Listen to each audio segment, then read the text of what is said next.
dalam upacara kematian di kalangan masyarakat Tionghoa sangat berkaitan erat dengan ajaran Konfusius yang menekankan semangat berbakti.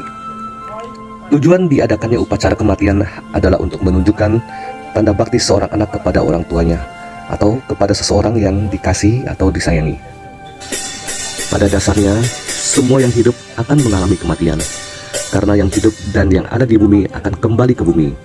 Dari sekian makhluk hidup yang ada di bumi, hanya manusia yang termulia dan utama. Maka kita harus menghormatinya walaupun ia telah meninggal.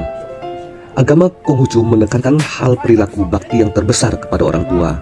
Maka dikatakan, pada saat hidup layanilah sesuai dengan kesusilaan. Ketika meninggal, makamkanlah sesuai dengan kesusilaan, dan sembayangilah sesuai dengan kesusilaan. Semua yang dilahirkan pasti mengalami kematian. Yang mengalami kematian pasti pulang kepada tanah. Tulang dan daging melapuk di bawah, tetapi roh manusia berkembang dan memancar di atas cerah gemilang, diiringi asap dan bau dupa yang semarak. Kehidupan terjadi ketika roh dan nyawa masih saling mendukung atau satu kesatuan. Kematian terjadi ketika badan jasad yang merupakan sarana pendukung sudah tidak lagi mencukupi syarat untuk menjadi satu kesatuan. Maka berhentilah kehidupan di dunia ini. Inilah yang disebut dengan kematian. Ketika kematian terjadi, maka chi atau roh akan kembali kepada Tuhan, sementara badan atau jasad akan kembali ke bumi. Roh manusia yang mengandung unsur semangat bersifat abadi, sedangkan tubuh yang mengandung unsur keinginan-keinginan akan musnah. Pada saat manusia meninggal, arwah akan ditentukan oleh perbuatannya selama hidup. Bila selama hidup tidak dalam jalan suci, maka arwah akan mengembara di dunia. Arwah yang tetap mengembara di dunia dikarenakan arwahnya masih terkait kuat dengan bumi.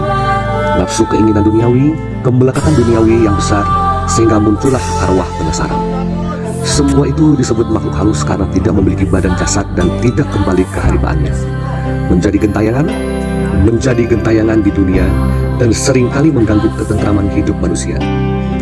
Kehadiran seorang bosong atau saikong atau sering disebut suhu bertujuan untuk mendoakan arwah mereka agar tenang dan dapat kembali ke haribaan dan kebajikan. Untuk itu, kehadiran seorang bosong atau saikong atau yang biasa disebut suhu sangat dibutuhkan dalam upacara kematian. Perkumpulan Bosong Kien Kun dengan pengalaman dan kumpulan para bosong yang tergabung siap membantu keluarga yang berduka. Semoga semua makhluk hidup bahagia. Sadu, sadu, sadu.